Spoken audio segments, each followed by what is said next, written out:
Aggregate का classification करेंगे size के आधार पे, तो दो चीज होगा, एक फाइन एग्रीगेट होगा, एक कोर्स एग्रीगेट होगा। फाइन एग्रीगेट को हम लोग बोलते हैं सैंड, कोर्स एग्रीगेट को बोलते हैं ग्रेवल, जिसको गिट्टी बोलते हैं हम लोग, मार्केट में अवेलेबल है। अगर उसका साइज 4.75 mm से छोटा हो, यहाँ देखो दिखाई दे रहा है, 4.75 mm से छोटा हो तब बोलेंगे हम फाइन एग्रीगेट, मतलब सैंड, बालू। अगर 4.75 mm से बड़ा हो गया, उस केस में उसको हम बोलेंगे coarse aggregate. Generally fine aggregate 35 से सर 45% होता है बाई मास या बाई वॉल्यूम। हाँ बोलो। सर 4.75 mm हाइट या फिर विड्थ या फिर लेंथ की बात हो रही हाँ, सब कोई सिर्फ देखे हो चलनी, सब कोई देखे हो घर में आटा जैसे चलाता है ना, सब कोई देखे हो चलनी। यस सर, देखिए। हाँ, है? तो यस सर।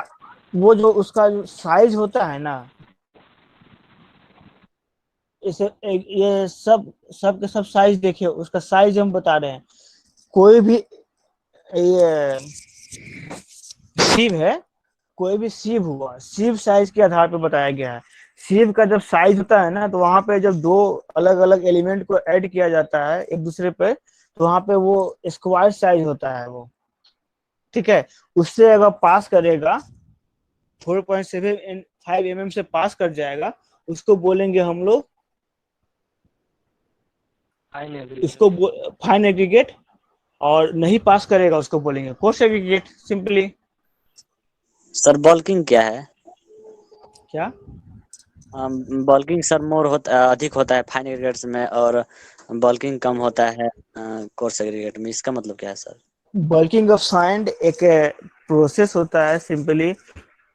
मान लो कि हम लोग देखते हैं ना कि सबसे बालू यूज किया जाता है, उस टाइम पे क्या होता है, बालू देखोगे कि ऊपर का पार्टिकल जो रहता है सूखा हुआ रहता है, अंदर का पार्टिकल थोड़ा सा भीगा हुआ रहता है, मतलब वाटर उसमें मॉइस्चर रहता है, दैट मीन्स।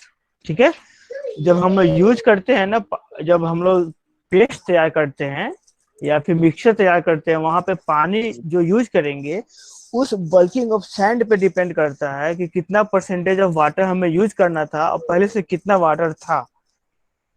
मतलब फूलना, बल्किंग का मतलब सिंपल समझे ना, अच्छा। फूलना।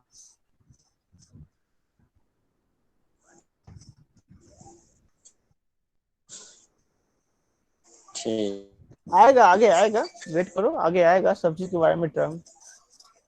फाइन एग्रीगेट के बारे में हम लोग डिस्कशन कर रहे हैं। फाइन एग्रीगेट कहने का मतलब हुआ सैंड या क्रस्ट स्टोन।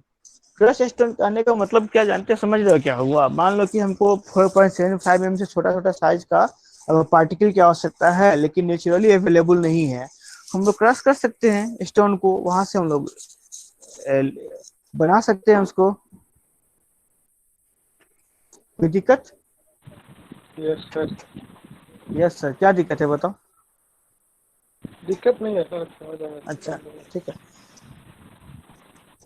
फाइन एग्रीगेट के बारे में हमने बताया कि 35 से 45% होगा वो बाई मास या बाई वॉल्यूम, टोटल एग्रीगेट का। मतलब जो टोटल एग्रीगेट यूज करेंगे किसी भी मिक्स में, उसका 35 से 45% बाई मास या बाई वॉल्यूम, जो एक पैरामीटर हम ले उसके आधार पे बताएंगे। कोर्स एग्रीगेट होगा, अगर 4.75 mm से बड़ा साइज होगा, उसको बोलेंगे कोर्स एग्रीगेट। ठीक है, जनरली ये टिपिकली 9.5 से 37.5 mm के बीच का ये साइज होता है, ध्यान देना। ठीक है, 4.75 mm से बड़ा होगा, लेकिन कितना, एक रेंज होता है उसमें भी। जनरली जब हम गिटी बोलते हैं ना, वो होता है 9.5 mm से लेकर 37.5 mm का वो रेंज होता है, जनरली 20 mm के आसपास होता है वो। ओके। Okay sir.